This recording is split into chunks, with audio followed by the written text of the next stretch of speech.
If you're good at something, never do it for free.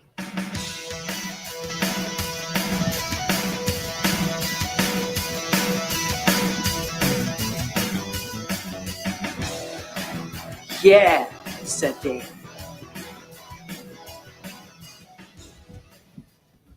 What is up, everybody? Yeah, getting notifications all over the place. It is Dave Webster working on my comic book here. And I got some emails. I know this is very late in coming, but I wanted to see, make sure they spread the word on this. Spread the word on this. I want to get this screen going. Make sure. I don't even think I've got the right thing up. One second.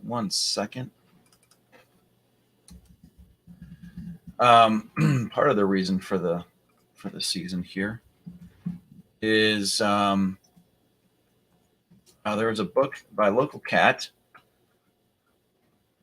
I just got to find the thing. I just tossed the, because I did everything that I needed to do. So I tossed the email to the thing. And it's a Kickstarter book. So I'm just going to pull it up here real quick and then share the screen, because I just had it up here. Okay.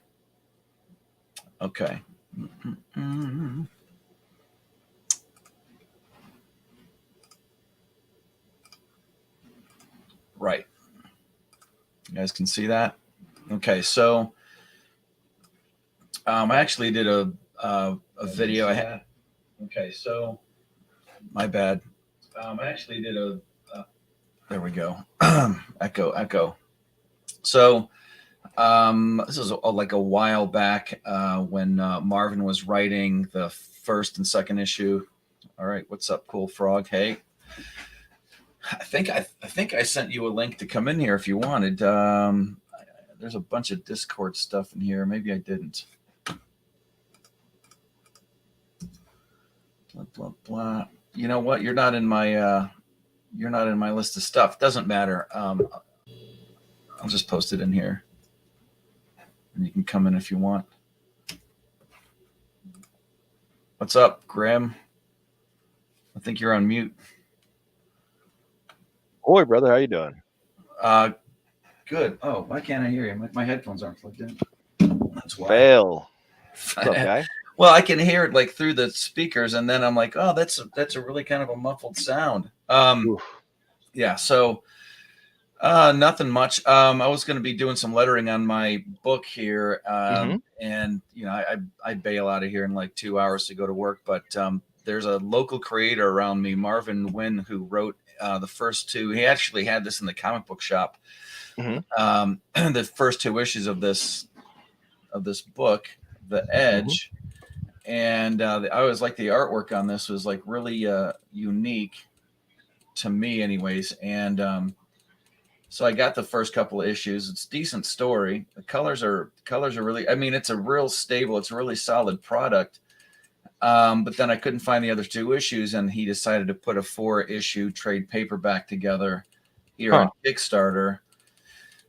And then you could have your issue 5 and 6 there as add-on. So I wanted to support this guy locally. I got to meet him at one of the conventions, and it's a, he's no,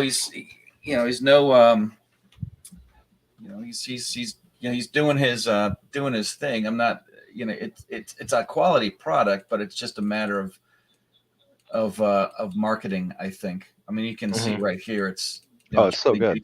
He's got a really decent artist. The character design is cool. The what am I thinking of?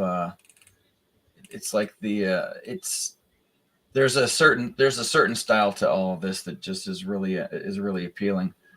And the first time that I was doing a stream like a long time ago, this guy came on because I was basically just throwing out the anybody come on here and talk to me thing, kind of like I just did with Cool Frog. Yeah. And I backed it right away. So this is going to be up for like the next 2 hours, and this is just the first chance that I've had to get on and do anything at all. So I wanted to at least get this promoted and maybe get him 1 or 2 more backers. So that was that thing. The other thing was, what's going on with you? Just doing the whole figuring out this here, I'll subscribe to you, bro. Running down this copyright strike thing. Finally got that figured out. Now are you talking about for Divinity? Yeah. Finally got that handled. How do you handle something like that? It's a mess, and technically it's not necessarily over. But all she did was what? It was legal bite, not legal bites. Who's the other one?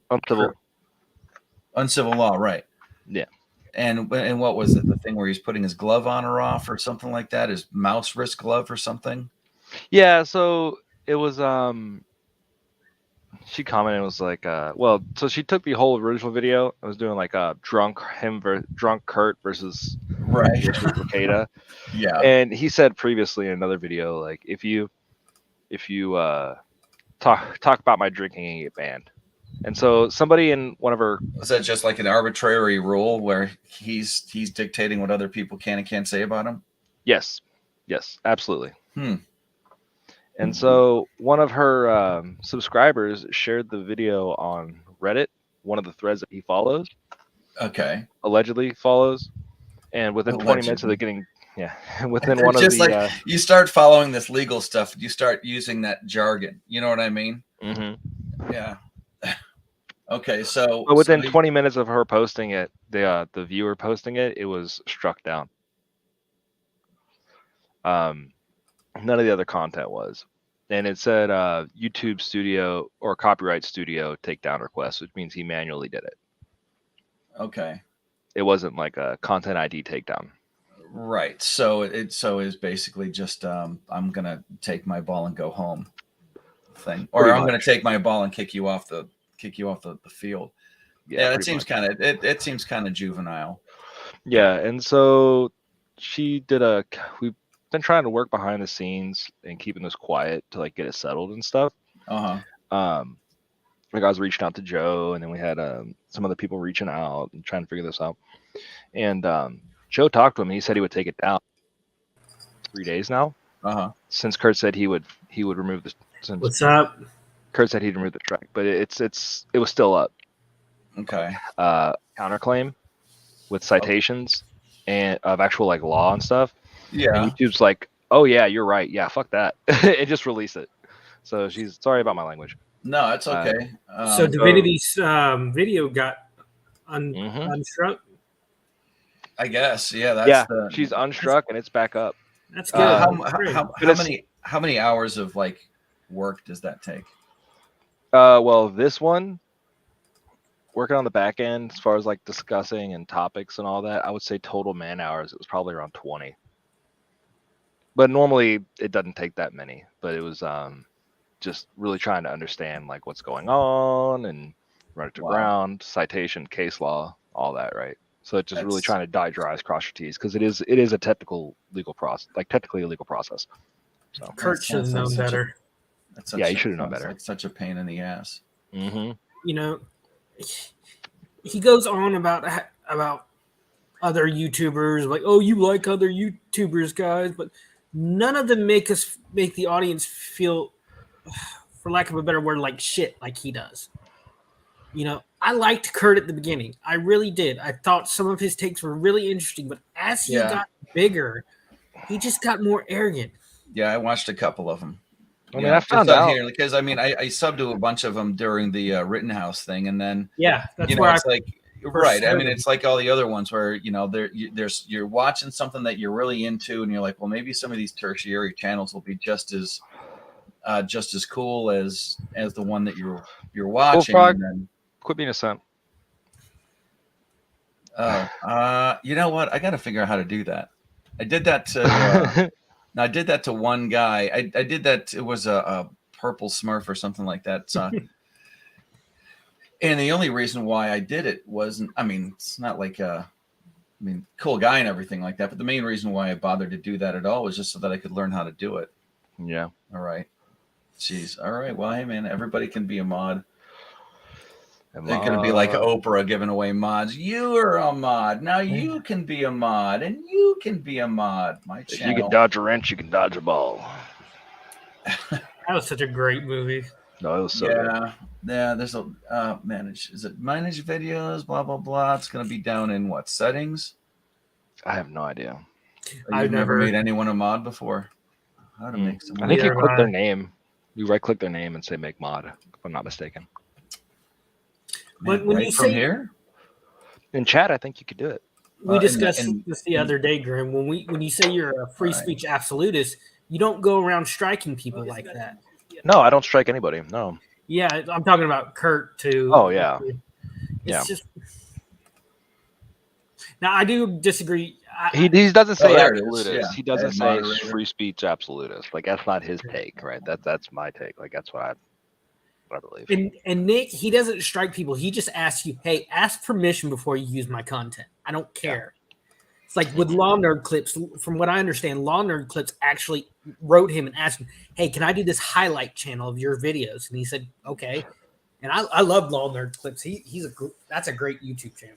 Oh yeah, I heard that was it the DUI guy was really good. I haven't seen any of his stuff. Oh I've yeah, seen I've been following a little him bit of for it. a long time. Yeah. Of course, he's just a hop and a skip away from me, like real life. Okay, yeah. So I mean, there's only a few. I know that the group over there that I guess we'll just call it like Experts Romper Room or whatever. That Oh yeah, there's only like you guys know, some of you know each other from college and from I guess it'd be literally from law school. Here we go. yeah. Some I've of them never do. met any of them in person.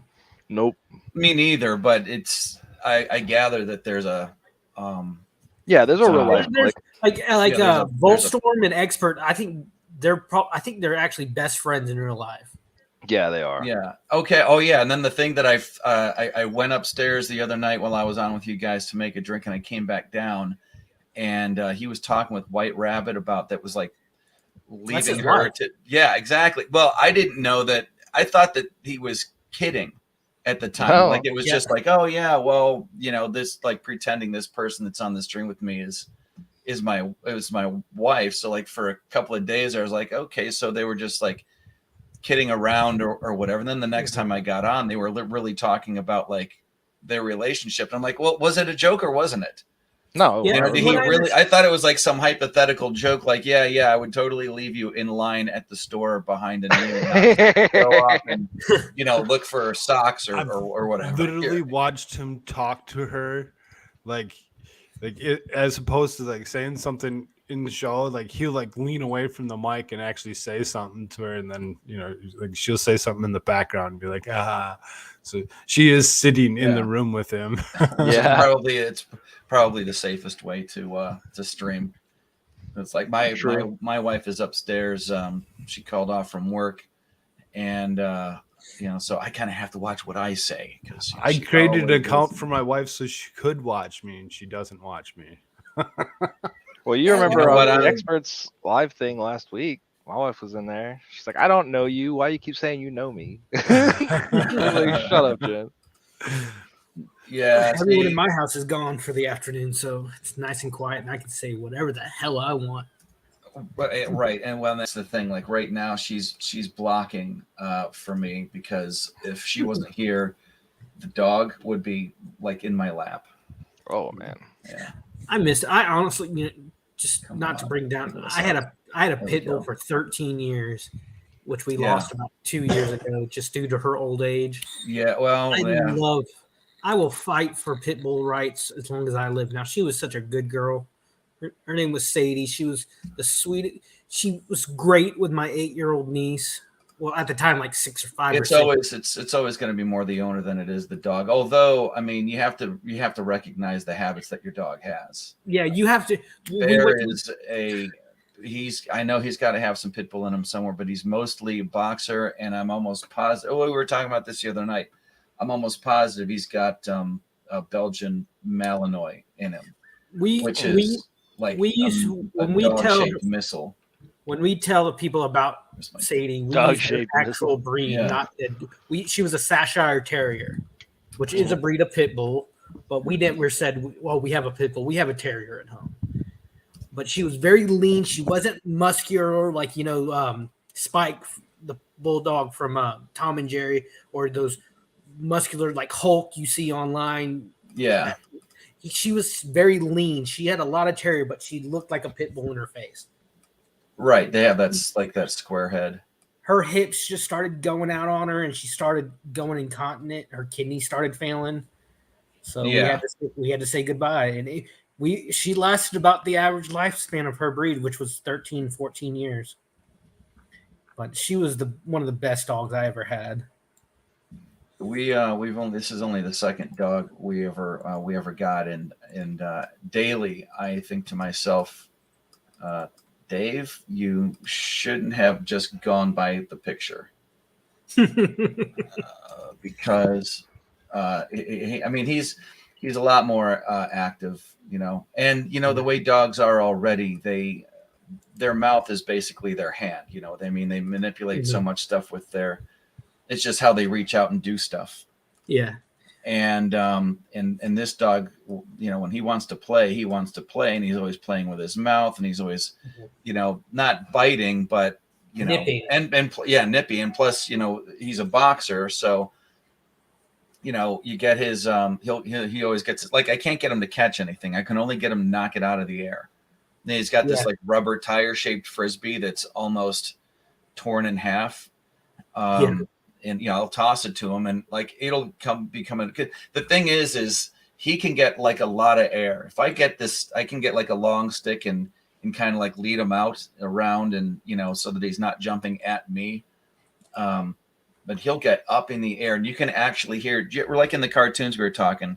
You ever hear that sound? Yeah. He makes that sound. Like you can hear his teeth just clamp shut. And every time I hear that, I'm like, wow.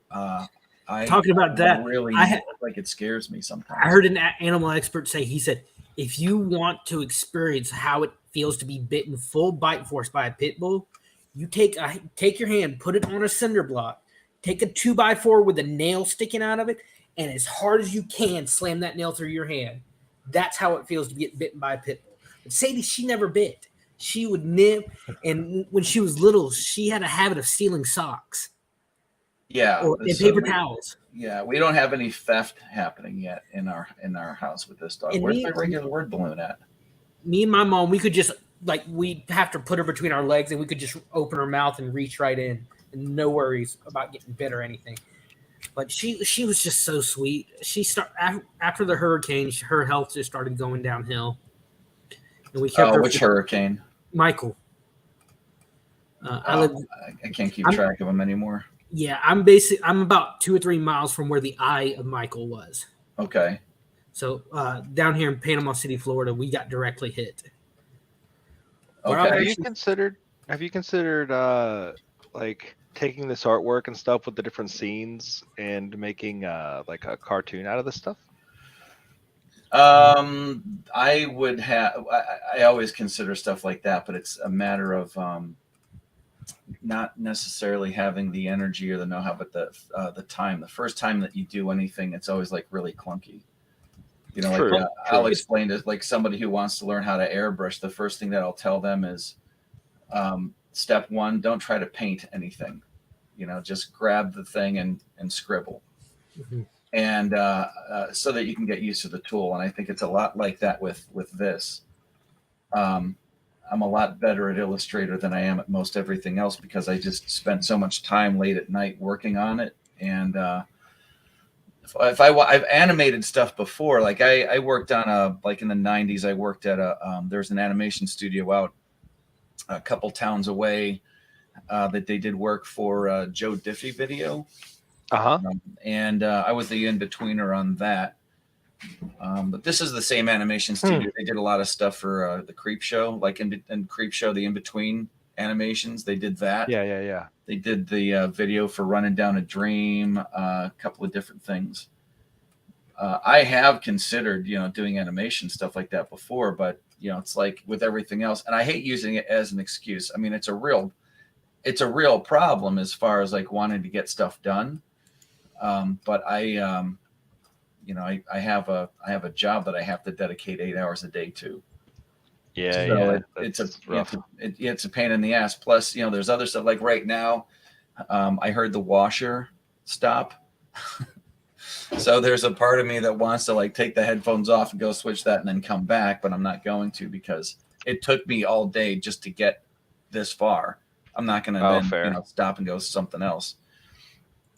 Yeah, like what? Has anybody ever switched over a phone plan? That's a pain in the ass. Yeah, it takes I've forever. Fuck switched that. other people's phone plans for them. Right. So exactly. So what I just switched over. I just dumped AT&T, and it took a couple of days. I was like, all right, you know what? I listened to enough of this stuff. Why not try this Patriot Mobile on for size? They use the T-Mobile network. So far, which is T-Mobile. I mean, you're going to still be running off a Sprint tower as opposed to a Verizon tower. Right, because they're basically that's Right. what they are. They are or were Sprint. Right. Which is fine. You know, I'll get different. Just as well as Virgin and Boost, they're all the same. Exactly. So I switched some stuff. I mean, they were I was gonna be paying $200 for 2 lines for like unlimited talk, text, data, and I think it was like after 22 gigs, everything slows down. That's wild. And my wife doesn't use that much. She doesn't use that much data, so I brought her thing down to something a little bit more affordable. I brought mine down to actually the same. So, but the process was, the phone's locked. You got to get the unlock code, and in order to do, then you got to call the port number. And I'm like canceling this over here and starting it up over here, and it's this weird like.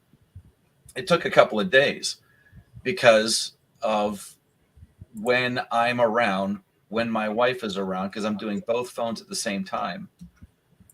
It was a pain in the ass. And most of like the reviews on something like Patriot Mobile, the people that have the hardest time, like giving them like a 1-star review, is everyone that went through the exact same thing that I just did, not expecting it to be a pain in the ass. You know what I mean? Like it would have been a 1-star review on anything, on any service, because it's just a hassle. But I knew it was going to be a hassle going in.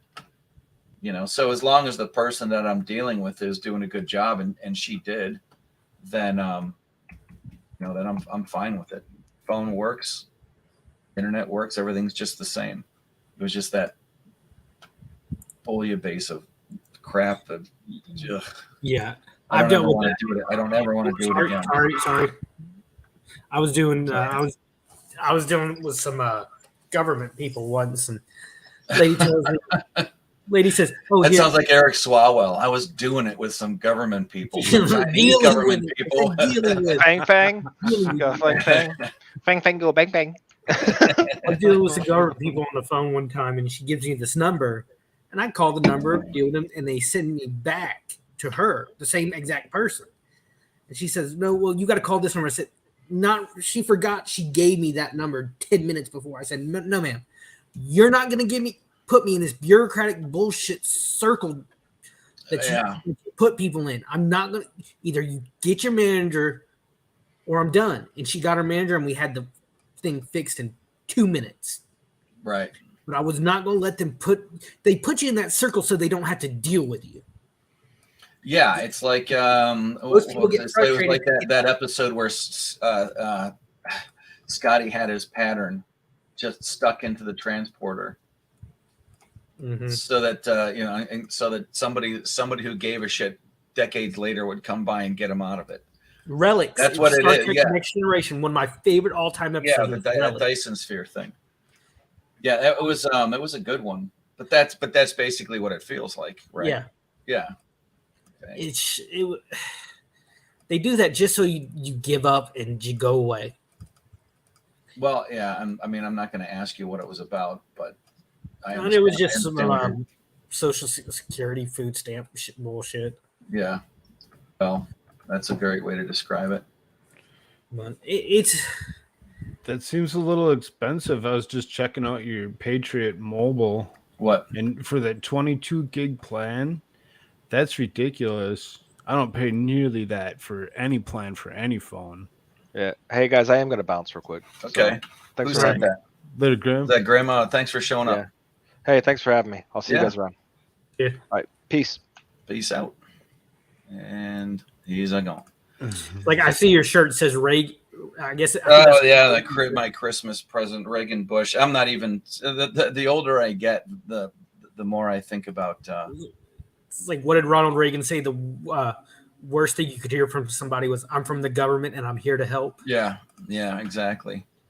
So mean, tell me how much money I shouldn't be spending on this. No, that's what I said. I'm not going to tell you what you can or can't do or whatever. But I mean, to me, that seems very expensive because you said you did 22 gig. Well, it's the let me see.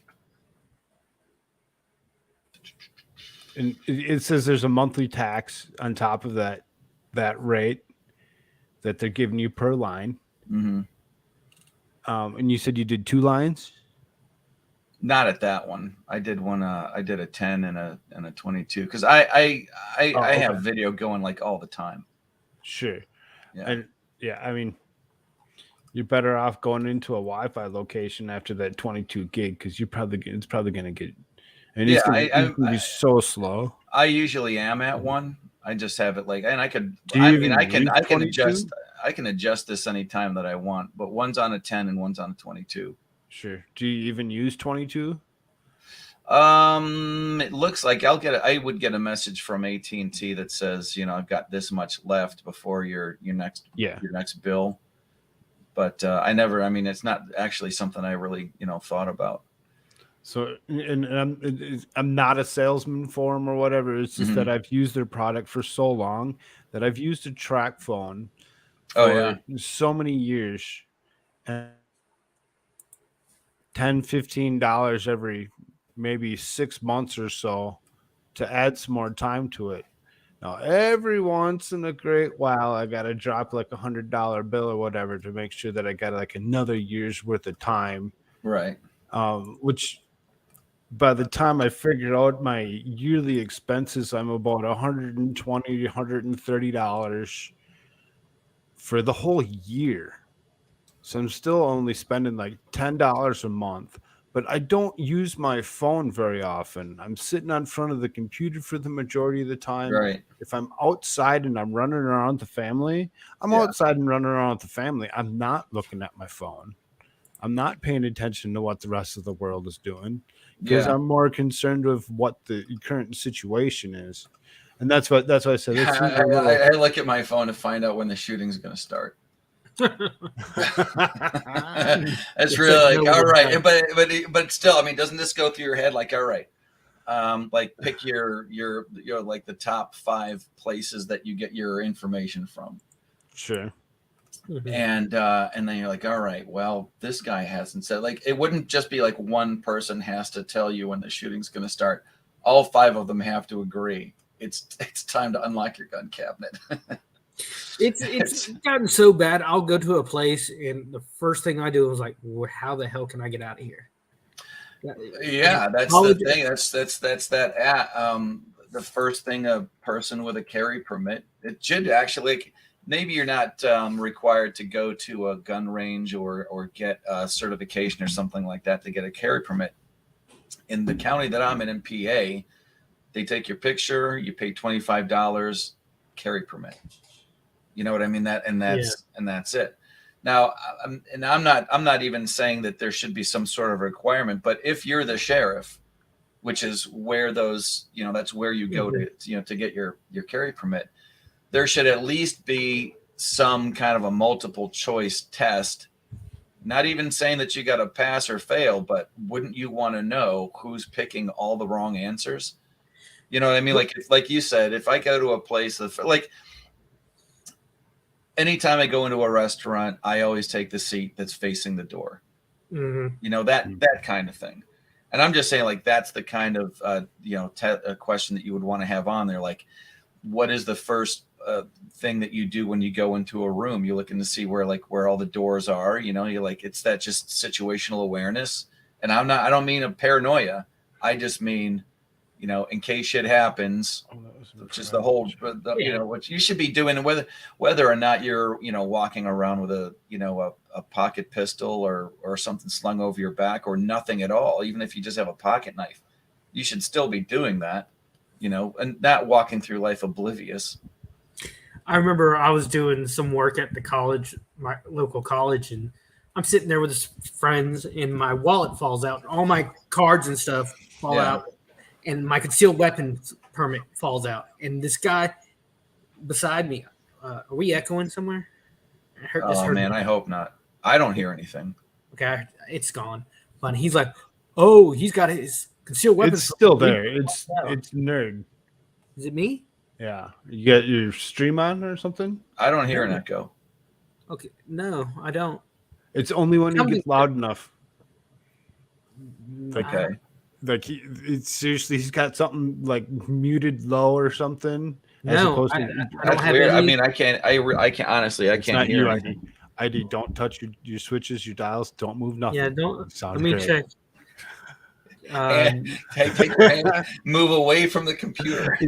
Don't I don't touch have it, any don't windows move it, open. I you're don't good. have any YouTube. The only window I have open, any audio is the Streamlabs. They're watching you.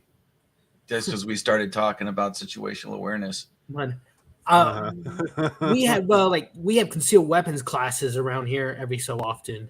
Where but they're not mandatory to get a permit. I don't think so. Like the one I went to get mine was at my church, and we had a high-ranking police officer in town who was a member, and he supervised it, and they brought in an instructor, and we spent the morning like talking gun safety, how to handle your gun, how to clean it, how to shoot. Like, So and then, I didn't see this question in here. Did you guys see this in private chat before Grim popped out of here? He asked if I said, do you know about Mr. Awesome who does shows with Ranting Monkey? I've never heard of him. Have you heard of either one of them? No, but I am intrigued. I saw it before. The Ranting Monkey is great. He covers so much stuff when it comes to like news and whatnot, politics, whatever. He's just fun to listen to. Now, Mr. Awesome, Jack, he has several different shows that he does under different names, and the stuff that he does some comic book review stuff on one of his like. Mr. Awesome that I see up here, if I search for it, only has 49 videos. No, I don't believe that's the one. Hold on, let me see if I can't figure something out for you real quick. All right. Grim's right. Mr. Awesome is a great person to listen to, and he does a lot of like comic book review stuff. There's two Mr. Awesomes. One of them has a cat. That guy with the 448 subscribers. That guy. All right. So then when you go and he changed it. You changed. Well, I mean, I'll change something. Oh, okay. So the bad comic reviews is also him. Bad comic review. Yep, bad comic reviews, and that's also him. He just does a great job on all the stuff that he does. Okay. Anybody that's actually listening to this should actually. Yeah, it looks like it might be. It would be like a what your boy Zach used to do a while back. Okay. Sure. Well, bad comic review. There's one with bad comic reviews is 1.29 thousand subscribers. Bad comic review stream is 495 subscribers. It's the stream one. I'm guessing it has a little. It has the blue and pink dude. Yeah. Yeah. All right, I'll do that one. That's him. And then like unsub here because he would have about the same amount of subs across the board or whatever. Yeah, I guess. I mean, I tried doing something with a political channel too, but it was just. By the time I have something to say about it, it's not even a story anymore. I'm in this more for the entertainment news aspect of it. But Yeah. Well, I mean, any of these conversations, they end up going in how many different directions. I mean, it's Yeah. not like, and I'm not saying that because like, well, how come we're not talking about my stuff? But like, for instance, I'm just taking care of some work here while we're talking. yeah, And I'm enjoying watching you. I've never seen this done, so I'm enjoying it, watching it. yeah, I don't do it very often. I'm copying and pasting from Mm-hmm. where did it go from my superscript. But nowadays politics has merged with so much stuff you can't get away from it. Yeah, I mean, and everything is analogous like that too. There's no And that's why I stopped watching TV, watching the news, doing I don't anything. watch it. I'm the Right. same way. I seriously, online. I'll read the newspapers, I'll read headlines, and I'll go through stuff, and I'll read things, and make up my thoughts and opinions off of that stuff. But I mean, like, I won't watch particular any particular news, whatever. If I see something that's interesting or whatever, and it just so happens to be Tucker Carlson, okay, I guess I'll listen to Tucker Carlson. he's the only I'll commentator slam that I'll him actually too, seek out. Did y'all ever see Well, that? I should say I'm not the only one, but Did y'all ever see that video of a guy in Central Park? He sees Tucker Carlson fishing, and he's like, "Oh, I'm gonna get him. This has got to be illegal. I'm gonna." I think get him." wasn't he in like a store or something like that? No, this was out in Central Park. Tucker Carlson was standing at the lake fly fishing Okay. in the middle of Central Park, and this guy's like, "I'm gonna get him. That's got to be illegal. He should know." But turned out the guy was the producer for the Howard Stern show, and he goes up to Tucker. He's like, "Is this?" And Tucker's so nice to him. Yeah. He's like, "No, this is, you just got to get a fishing license," and he explains it to him, and then Tucker starts going through all the lures he's made. Guy walks off. He's like, "Wow, he's really nice." Yeah, imagine that. Yeah, imagine just. Tucker just went back to fishing. But I think that's gonna work that way. I think I got all these they want all these gotcha moments, and then they are like, "Huh, that didn't work out the way I wanted." To go along with what you're saying there, or whatever, it's just like you don't know what people are about. And like last night, as I was doing show or whatever, somebody new had jumped in, and as opposed to saying hi, how's it going, or asking straight up, only question they asked before they left was, "What's your stance on abortion?" the one issue friendship. That's basically what you're saying. It's just that's just the one issue. That's the only thing that matters. Right. That's right, exactly. This is the only thing that mattered to them was that one question. Yeah. And I answered them straight out. I've Abortion heard some, abortion is murder, and and the second that we said that or whatever, because both myself and America should said the same thing. Right. They just they didn't ask another question. You can see that they dropped, because you can see how many people are watching. Right. Yeah. From your, whatever. So it's like when it says there's multiple people watching and us, and you see that one leaves after asking a simple question as that, and not liking the answer, well, that's too bad. Yeah. Because opposing thoughts sometimes help the issue, so we can actually continue to talk, and not create echo chambers. But yeah, that's the one thing I don't like about some shows, and I love watching Flashcast, but sometimes there's such a big echo chamber on the show, and that's why I like Lofty Pixels, because he breaks that echo chamber. Well, or at least is talking about something. Yeah, something else. I like all of. I look forward to that show every week. But I was lucky. I had professors in college that were like that. They hated echo chambers. I had a government. Well, I don't like them either. But don't if you're going to say something that's in opposition, can you try not to sound like Well, can you try to make it sound like it was an original don't thought point of your yours? finger at me as you speaking in opposition. Just tell me your point and let me know how you feel. Well, like I was saying, I had a government professor. He loved when people disagreed with him. He was not rude. He didn't make you feel stupid. He just said, I love talking, but you better have your facts to back it up. Yeah. And he was from the he was from Czechoslovakia before the communists went in there. Right. And if you said America was not the greatest country in the world, he'd argue with you. Well, sure. He had not. What happened? Cool Frog quit trolling. I'm Well, not paying attention to the.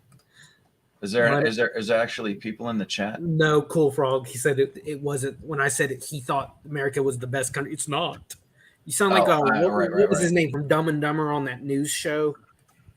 Oh, Dumb and Dumber on the news.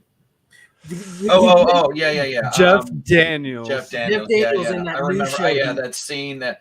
Yeah, the one scene that everybody It's the saw very, that series that nobody first watched. Scene off the very first episode that he does that. I have Yeah, never and then watched. where is that show now? Nobody talks about it. Have you ever watched it? No, I've never watched it. It's What was it actually called? very good. It's fun. They do a very good job. Awesome. There was also I mean, I could give it a shot. I'm not. It really I'm not seriously opposed makes to you it. think about the stuff that's actually going on. But Well, there was yeah. also another professor that I was warned about by my counselor never to take. That he was a religion professor, who for some reason was a devout atheist, but Yeah, he taught religion, and he would tear into people who disagreed with him. And my counselor actually told me, "I'm never going to let you take his class." But Yeah, well, I mean, it's. But I had professors. I think a lot of times the problem with people having a debate back and forth is accepting to win, not learn. Well, no, I mean it's accepting the basic premise of someone's argument. Like I saw a tweet. It was on my a different account where the guy he says. He's like, talking about like, well, Ben Shapiro keeps talking about Disney. Why don't you just shut up about Disney instead and start promoting, content other than Disney? I'm like, he literally does that. Well, then he should just shut up and blah, blah, blah. I'm like, dude, the entire business model, like his whole job is to commentate on things that are going on. You're telling him to not do the thing that people are literally paying him to do, and so like the basis of the argument was completely unacceptable because, I don't want to, just automatically assume the person who's telling me that I'm wrong. If they're going to tell me that I'm right or wrong, there has to be a basis for it, And if the basis is screwed up, then why you have to be able to agree on what is reality before you start deciding on why we should be changing it so drastically. Well, it was like the other day, Grim and I get in this discussion about positive and negative rights. Because I had some guy who really tore into me. He wrote on Libs of TikTok that she needed to die, go kill herself. Well, with an opinion. And I just pointed out how wrong that was. He's like, "Well, I can have my opinion." I said, "But you can't." Basically, we went back and forth, and he was really cheering on some of the sexualization of children that's been going on in shows. Yeah, I get it. I said something to Grim about, he can say whatever he wants, but he's not allowed to have freedom of consequences from it. Well, yeah, and that's basically what it is. If somebody's going to, disagree with them, for crying out loud, anytime you say something, if somebody's got an opposing opinion, they can tell you about it, and you can, there's a lot of actions that people can. Man, I wish I could. I'm trying to figure out. There's a system for doing these word balloons that I learned. I think it's from Blambot on YouTube, and it works really good, except for these elaborate frames here. Mm-hmm. But there is. You have to be able to take. You have to be able to take it if you're going to dish it out, and snowflakes just can't do that. But Grim, we talked about, like I said, positive and negative rights, and he really pointed out some things that have really made me rethink some of my views on like rights in general. Yeah. And it was, I mean, you can disagree with me, just make sure you have a point and you're not doing these what are they called when you're just attacking people, you're using emotions, ad hominems, is that what I'm thinking Yeah. of? Well, when you're basically You're basing your that's one of the position on things. Yeah, emotions. that's one of the things that's so effective about OK Groomer Mhm. because well, no, because literally, I mean, when somebody there's one. It was a meme of it's in the middle of this pride parade shit, and there's this kid who is he can't get away from it. Okay, there's this old guy standing in front of him, completely naked, and this kid's got this look on his face, and somebody said like, what kind of parents will bring their kids to a parade like this? And I respond, I'm like, shitty ones. Yeah. Asshole parents would do that, where they have no critical thinking to think, well, gosh, I mean, it's like you're going along with the group. Well, everybody says this is what we do in June. So this is what we do in June. And I guess this is what we bring. Like there's no difference between that and a 4th of July parade. So I said, well, they're shitty ones, and then the guy, some, I don't know, former. These parents are just as shitty. He goes, these parents are just as shitty as the parents that take their children to Nazi rallies. Okay, sure, it's the same thing. But so the guy goes, somebody replies and pulls out the, well, judge not lest ye not be judged. Like how many times has somebody misinterpreted that piece of scripture? What you're not supposed to do is judge somebody hypocritically. You know what I mean? Like if an extreme situation, you're a serial killer and you are condemning somebody else who's got a bunch of bodies in their basement.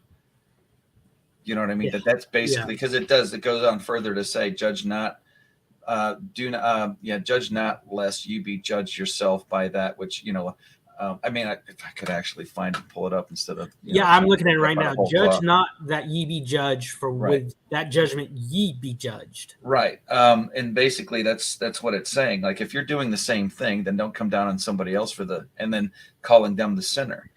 It's like my grandfather. That's exactly what that means, not the way that you're interpreting it. And furthermore, there's a really nice piece in there about not corrupting the youth. My grandfather had a saying: when you're pointing a finger at someone, you got 3 pointed back at yourself. Yeah, exactly. I mean, there's that, and there's a bunch of good ones like that. Like you got 2 ears and 1 mouth, so that you'll listen twice as much as you talk. Yeah. That's what I tell people. I said, you can learn more from closing your mouth and opening your ears. Right. But that doesn't mean that you're constantly learning sage advice from, from the Dalai Lama. Sometimes you're listening to idiots be idiots. Where's the pencil? It's like I've learned more of what not to do from most people than actually learn what to do. If that makes sense. Oh yeah, no, totally. Like I've had managers, I've learned what not to do in leadership positions from watching them. Yeah, exactly. Well, I mean, you know what the thing that's one of the most frustrating things to me is,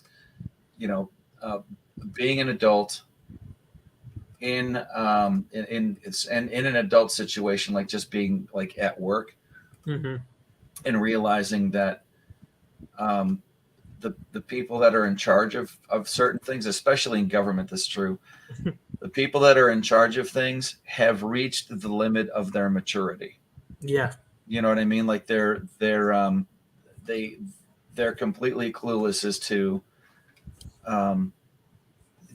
they're like really not self-aware at all. Oh yeah. No moral foundation whatsoever, and just this complete and total display of venality, and whatever their price is and how much they can be bought for. Yeah. It's like they're being paid with your money to buy and sell their soul back and forth. Like I worked at a grocery store where the managers wore blue shirts. That was the sign that they were the managers. Right. And some days on their days off, like the supervisors would take over, and this one she'd put on a blue shirt, and she'd always say, "When I wear a blue shirt, I'm in charge. You do what I say, no matter what." Yeah. Yeah. And I there was have the conch. I have the conch. Yeah, there was one day and she always said, "I'm the manager."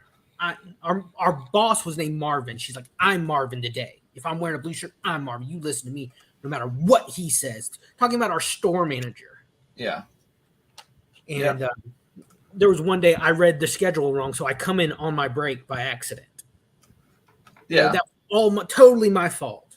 Could have been worse. Could have taken a break on a day you worked. It's like stopping at a green light for some reason. So I go to the service desk where she's working to help do something for a customer, and she's like, "I'm not gonna call you like Marvin does." And me being a smart ass that is me to a T. Mm-hmm. I don't look up from what I'm doing. I said, "But I thought when you wore the blue shirt, you were Marvin." I could literally feel the dagger of her looking at me. But when you wear the blue shirt, how come it matters? How come it matters here and not there? But there's a lot. Yeah, there's a lot of that. That's the kind of karma. You can't, after what happened to her, you cannot tell me karma doesn't exist. Part of our job, I was a bagger. Part of our jobs was, someone left something in the cart, we took it to the service desk. 9 times out of 10, they would come back for it. Yeah. This guy bought like a 200 bottle of booze from the liquor store and forgot it. I'm sitting in my car before my shift, and I hear screaming and hollering. She had stolen it, taken it out to her car from behind the service desk. Really? And got arrested. Oh. I'm like, oh, thank God, I don't have to deal with her anymore. Yeah, karma is a bitch, especially to bitches. But the thing, I always thought it was so stupid of her, because the service desk, you're dealing with money orders, cigarettes, all these. That's the most surveyed spot in any grocery store. Right. And I'm like, I just laughed at her stupidity. It felt so good. Not even slick about it. No, but I've dealt with managers who I've dealt with a racist manager who let certain people of ethnic backgrounds get away with everything. That's not fun. No, I decided, I'm like, I've worked mostly at grocery stores and in the media.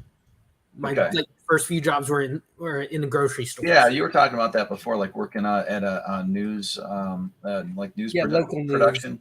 Right. Oh my God, like the news manager. Oh my God, he was so two-faced. I realized how egotistic. But isn't here's like the sign of somebody who's either maybe they're not an adult, but they're on their way to being a decent one. Is when you see somebody else, or when you notice that somebody else is like two-faced, like you're saying. Yeah. Do you automatically stop and like do some sort of a self-assessment? Like, I wonder if I've ever been like that and not noticed it. You know what I mean? Like that. Not that you're trying to be equals or get somebody off the hook, but just an honest to goodness. Oh, this person that makes me sick. They do this all the time, and But then it's actually that very verse that we were talking about, that judge not thing, which goes on in your head, and you're like, I wonder if I've ever been like that. Well, I sit down with just like stop and do a self-assessment. I've sat down with people. I remember one time I was doing shows around town, just theater shows, and this is back when I was at the college. I invited our theater club president to lunch one time, and I asked him, I said, what do you think these people think about me? And he told me, he gave me an honest opinion, and I really reflected on it. I really tried to. No, there's a guy that I work with, that we have a mutual friend, and outside of work, that we didn't know that it's like small town enough to where the older you get, the smaller the world becomes, and eventually you just realize that some of the same people. And we were going to be doing I was going to be going out to dinner with him, because we were talking about different places to whatever. And I was like, we were trying to get out to dinner with this other couple, and I was like, well, why are we doing this where we go out to dinner here and then go out to dinner there? Why don't the 6 of us go out, since we already know each other? We Mhm. just didn't know that we already, knew each other. Like, you want to go with Tom and whatever, and it's one of the things that I noticed now. And I said this to him the other night. I go, one of the reasons why I hang out with you outside of work. This is the only person that I hang out with outside of work, and one of the big reasons is because when we're on a shift, that when you're working a shift different than everybody else's, in other words, you're not here, but everybody else is, nobody talks about you behind your back. Yeah, That's not the same with everybody else. Like, I'm on like every 2 weeks, I do this 5 to 1:30 thing. And then I switch off, and one of the other 3 guys takes it for 2 weeks. So I switch off every 2 weeks. They switch off every like month and a half, because there's 4 of us total. Yeah. And so I have an opportunity every 2 weeks to work with these 2 guys, and then these 2 guys, and then these 2 guys.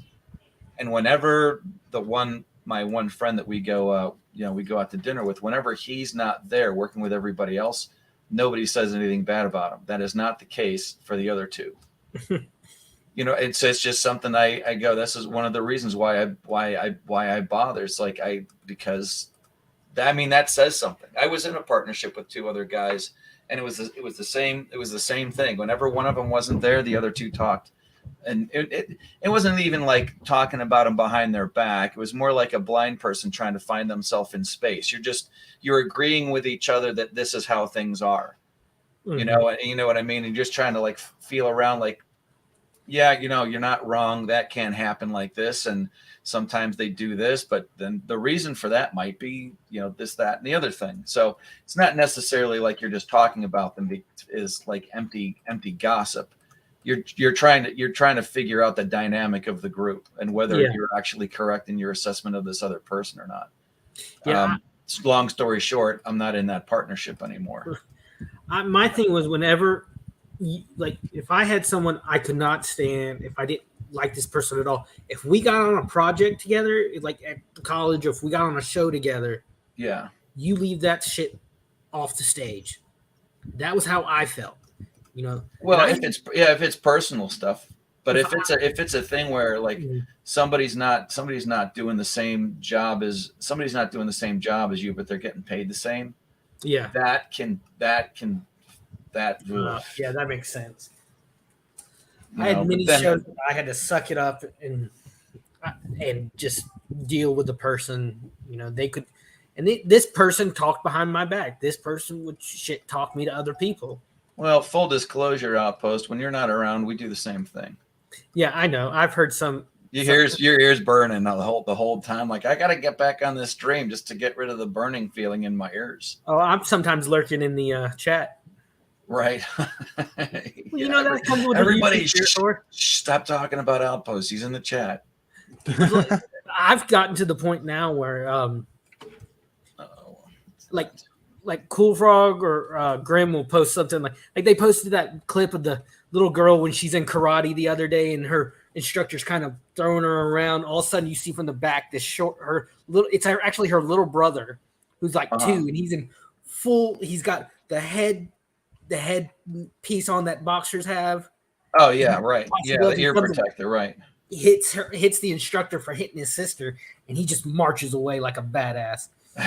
And I make the comment, I'm like, I say I think it was Graham or Cool Frog. I say, I told you I was going to hit you in the shin. It must have been Grim that you're talking to at the so time. what you're saying is, was it Grim? so you're saying you've discovered the wonders of self-deprecating humor. I've done that for years. I actually had a teacher in high school. He called me. He's like, "You got to stop. You're going too far." Well, sometimes, yeah. I mean, it works, and it's on one hand, it's a sign of like you've got a healthy, not just a healthy sense of humor, but a confident self-image. But if it happens all the time, like I used to know this when I used to work out at the mall, and you get to meet a lot of people working in retail. Boy, you want to talk about people with a common bitch, a common gripe. But she would do the same thing, and it wasn't even really like in a joking way. It was more of a you're seriously making sure that you get to the insult first because you're you're convinced that somebody else is going to do it first, and that'll hurt more than if you do it. Mm-hmm. You know what I mean? Yeah. Like you're throw the shade on yourself because at least you're in control of it, and it won't make you feel as bad. It's like I remember in high school. When there's no guarantee that that's going to happen anyways. You're not giving people a chance to like you. Well, there was this one guy in high school when I transferred high schools. We were I was in the band, and there were rumors that we were going to go to Mexico for our next band trip. Mm-hmm. And a couple of the upperclassmen were talking about how they'll sell you a drink. He said, yeah, they'll sell you a drink as long as they can see you over the bar. And I'm like, oh, damn, I'm screwed. Good one. That's a good one, though. He just looked at me and laughed. He's you mean as like a general aside, like you only have to be this old. He wasn't making fun of you directly. No, he just like, they'll sell alcohol to anyone as long as they can see. His words were exact. I said, damn, I'm screwed. Right. Just because it was a height thing. And then my teacher called me. He's like, Matt, he's like, dude, you got to stop. No, that was a good one. I'm like, I didn't even realize I was doing it. Well, I mean, if it's over and over again, but yeah. Yeah. It's just, but like if that's not the case, it's not the case. I'm just saying. But there is sometimes where and this is something I've had to work on for years. It gets too much. Cool. Oh yeah. Oh. You mean like other people? They just need to lay off before you go postal. Yeah, it's especially because you got to be careful too. You don't know how the person's day is going. You don't know what personal things everyone's going through. It's like one thing. Cold frog. You notice he's not pointing the finger. He's not pointing. No. That's why you have to watch which days days you say he's short and which days you don't. And that's an issue I've dealt with over the years. Like I have no problem. Short with me. See, the thing with Cool Frog, he'll just randomly throw that shit in. Well, the thing that really sucks for you is that now everybody knows that you're short. Yeah, I am short. I've been open about it. It didn't have to. It didn't have to be that way. I don't know how that. It's supposed to be. Yeah, I mean, you're supposed to be able to hide behind the anonymity of the internet. You know what I mean? Actually, I don't remember if I said it or someone else just took it. You're supposed to be able to. Yeah, right. Yeah, but, man. But, there's a couple times where myself, Nerd, Krim, Jimmy YouTube, there's several of us that have slipped and said our real names. I just did a few minutes ago. Right, at some point in time. Yeah, well, I know, and I caught that, and that's why I said names. We've all. No one uses real names. Right, we've all slipped and used our real names, other than America Shirts. If you can convince America Shirts to say his name somehow, I'd love to hear it. It doesn't really bother me. I get on and say like my first and last name. If somebody wants to try to dox me, they're gonna have to. I mean, it's one of the reasons why I like having the dog. And yep, I have right there. I'm not going to pull it. If I pull it out and show you, then immediately the stream goes down. But like the one guy at my church, we were just kind of talking back and forth about it. It's like, oh yeah, well, what do you carry? And he goes, oh, I carry a fuzzy pink thong. And I go, what? Like exactly. I go, what do you mean by that? He goes, you don't want to see it, and I don't want to show it to you. I had a friend. He was stationed over in Andalusia, Alabama, at the Air Force Base there. In Alabama, I think it was he was open carrying. Yeah. And he was walking through the mall, and he was in uniform as well. And this lady goes just batshit crazy, and she calls the cops on him.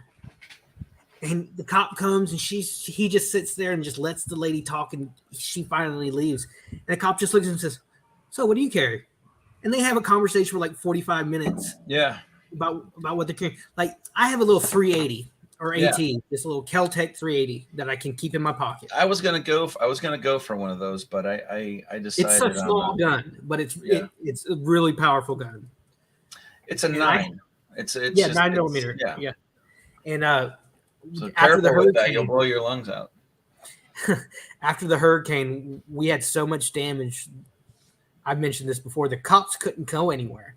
We had so much debris. We had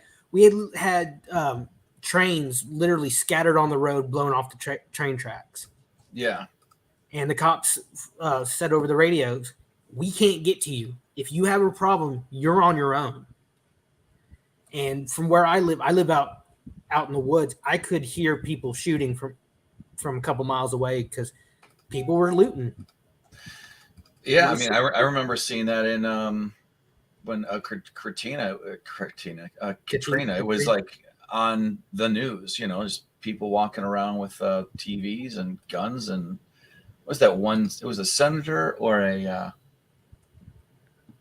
or a representative down there that had some troops or something peel away from their normal mission, go to his house so that he could get cash out of his freezer. Good Lord. I remember. Anybody remember that? No, I don't. No, but I'm gonna have to find that one. I was in high school when Katrina hit. Because I'm only about 4 or 5 hours from New Orleans. Yeah. And I had a lot of new classmates after Katrina. Because that was my senior year. So yeah, they had to disperse at the different cash and freezer probe hot top in New Orleans. Michael was actually stronger than Katrina. The only reason people talk about Katrina more is, one, it was in New Orleans, and two, it broke the levees. So they had more damage than Michael. Yeah. But power-wise, Michael was stronger. It's just people say, it was a Category 4 because the equipment at the Air Force Base that was measuring the storm broke before when it was getting kept towards Category 5. It was insane. Where I'm sitting now was just gone because our house got pretty. About half our house got destroyed. I'm sorry. I am listening, but I'm trying fine. to federal blah blah blah fraudsters. I just remember there's like a very iconic picture of a guy like up to his chest in water, and he's holding a flat screen TV above his head, just wading through the water in New Orleans. Okay. It says here, Representative William J. Jefferson had long provided one of Louisiana's favorite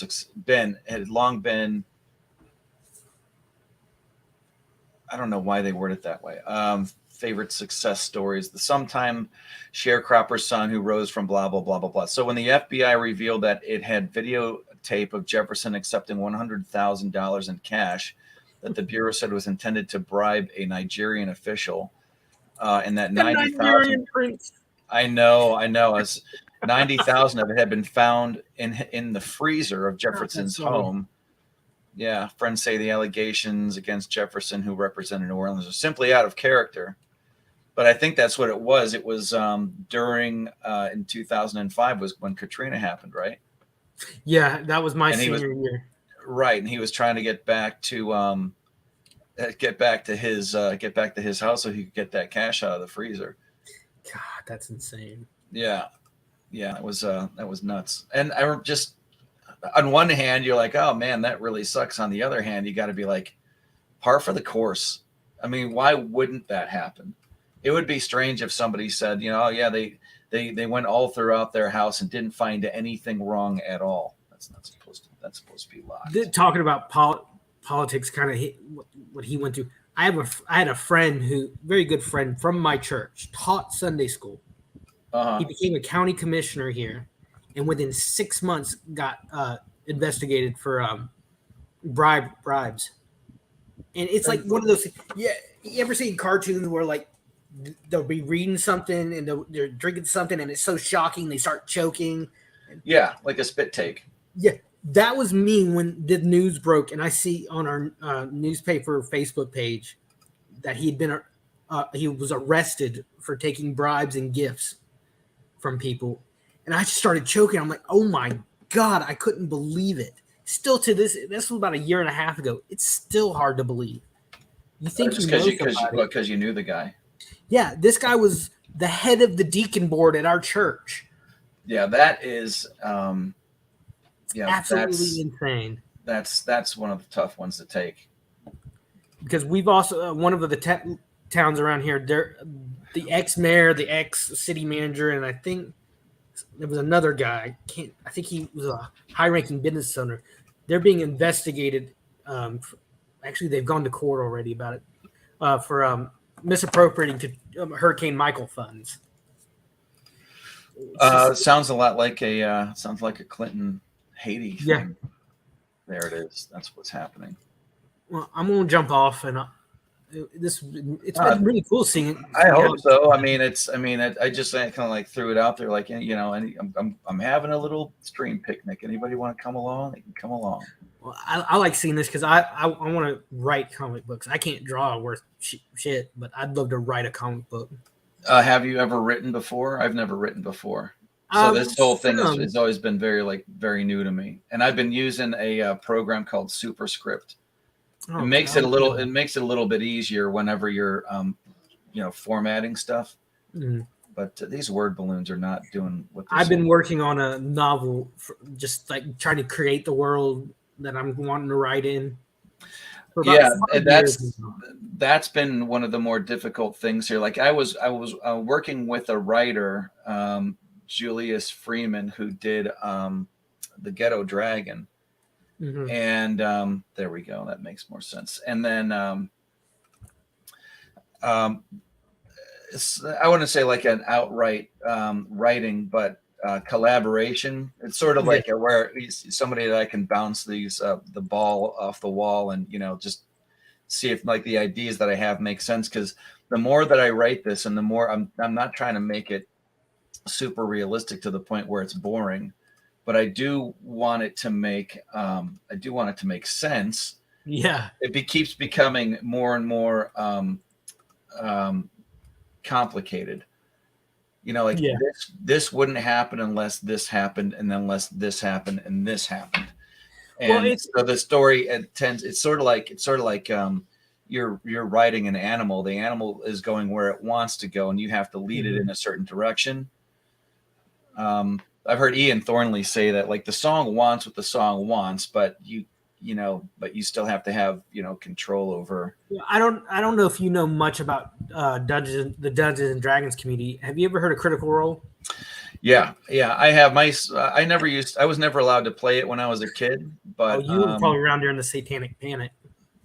That is that's actually worth its own stream. But yes. Yeah, that would be a topic. But Matt Mercer, who's created this entire world that has just been expanded out, he said the main question he gets from young DMs wanting to homebrew their own world is, how do I start? He said the biggest mistake a lot of people make is they start too big. He said, don't create your world, create the village that your players start in. Yeah. And then expand it from there. He said when he was and that's what happened here. I was trying to figure out how somebody would be able to get away with what's going on here. And to build the character, and what I realized was that nobody would be able to pull this off unless there was help. Oh yeah. Which is probably where because what I actually have happening here, it's kind of like right now it's like a Punisher microchip type thing that's happening. Okay. But he's not the only person involved. Somebody like the Punisher is not. It's just like anybody else who is working outside the law. They're going to need a place where they can get stitched up. Like if you've ever seen, you ever see Heat? I think so, but it's like a John Wick. I think John Wick's a perfect example. There's right. There's a whole community of assassins, right behind that. Or what was that? There was one James Bond. I think it was Octopussy, where he finds the black market where all these bad guys, international spies, buy their wet stuff. Yeah, I think it was a Timothy Dalton one. Well, those are the ones that suck. You know what? I have no idea why Clive Owen was never picked to play James Bond. Anyone? I mean, you figure somebody who's going to be in MI6 is going to work their way up through the ranks of the military and finally end there. and that when something like that happens, you're going to actually be in a couple of fights. Oh, he would have been I've good. always said this. Clive Owen has one of those. It's a ruggedly handsome. It looks like Yeah, I'm looking at him like now. it's He would seen have some. been good Yeah, Bond. it looks like he'd seen some road wear. You know, and Because Bond was a military officer. right. He was a commander in the Royal Navy. That they played that down in later movies, but I remember in one of the Sean Connery ones, he has a military funeral because he has to act dead for his enemies. He gets too big at one point. Yeah, He's in full naval regalia. And everyone was calling him Commander Bond because Fleming. yeah. Well, was he is military a intelligence. commander. Fleming I was just watching the one from the one with all the controversy. No Time to Die. I finished watching that yesterday, and I still don't know how I feel about it. I mean, what was the wasn't there a character that had died in some of the earlier iterations that came back? Felix Leiter had been killed in one of the Timothy Dalton ones. Well, yeah. It was at his wedding. Yeah, I right? remember that one. Was that the Living Daylights, or is that License to Kill? I know which one you're talking about. He goes on a mission Right. During his wedding, when he's supposed to be, or during his wedding reception. He gets killed. Felix Leiter gets killed at his wedding, and James Bond wants to take it upon himself to solve to get the bad guys. And of course, they're like, too close, you can't do that, blah, blah, blah. And he's like, well, turn in your license to kill or whatever, because he's got a license to kill. So he has to turn that in. But that's the point is, Felix Leiter was killed. And then he wasn't killed. All these ones.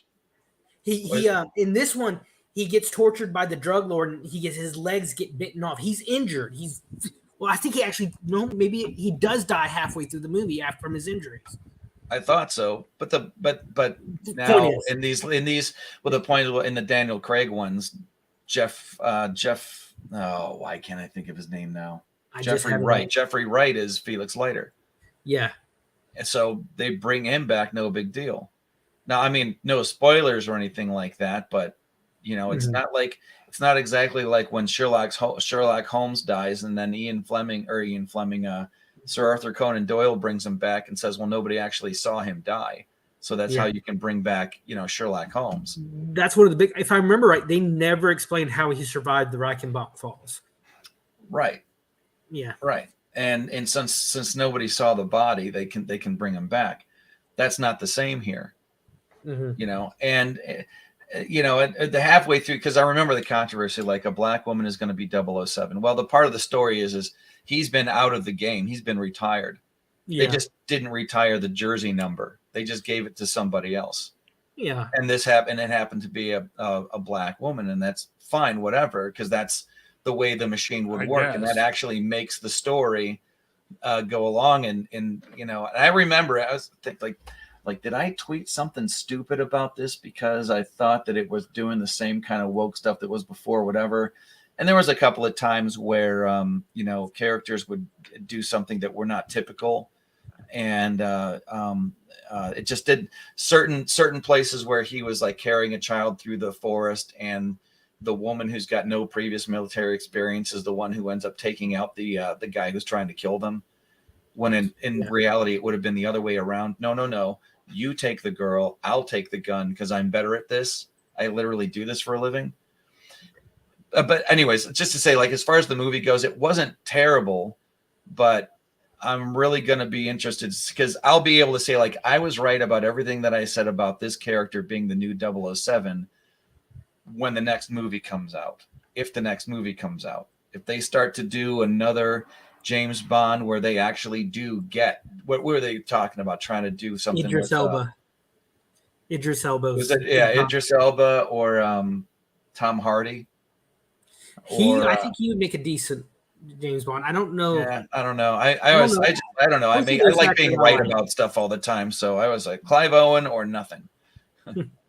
Just because it just seems like it seems like an obvious one to me, like a big miss. Like when they Remington Steele was a TV show, and I remember my sister sitting right next to me looking at it. She goes, "That's the next James Bond." And then they go with Timothy Dalton. I was like, "What?"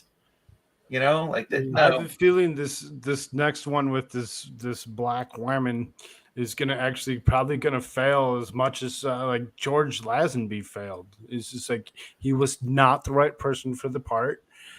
I always Only thought made George it through Lazenby, one show. They and he wanted was George done. Lazenby, and he didn't want it.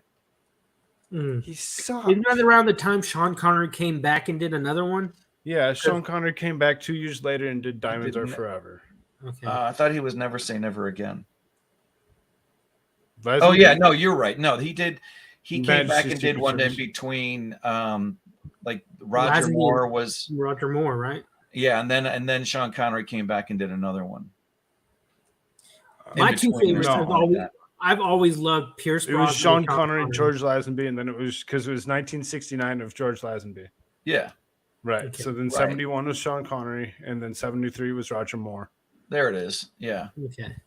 And Roger Moore went on for the longest time, all the way until Timothy Dalton in 1987. yeah, he was way too old near the end. Yeah. Well, Although ever I did like the Spy Who was it, the Spy Who Loved Spy Me. Who I Loved think? Me. Yeah, I thought that was a good one, Mm. but thing I I hadn't didn't seen like it in about- forever. Like Daniel Craig's, the thing I didn't like about Daniel Craig's is they took a lot of the super science and gadgets out of the beginning of his, like with Casino Royale. He doesn't have any access to the I stopped You. watching after Pierce Brosnan in 2002. Goldeneye haven't is one of my favorites. I love Goldeneye and Goldfinger. Almost said Goldmember. That's how.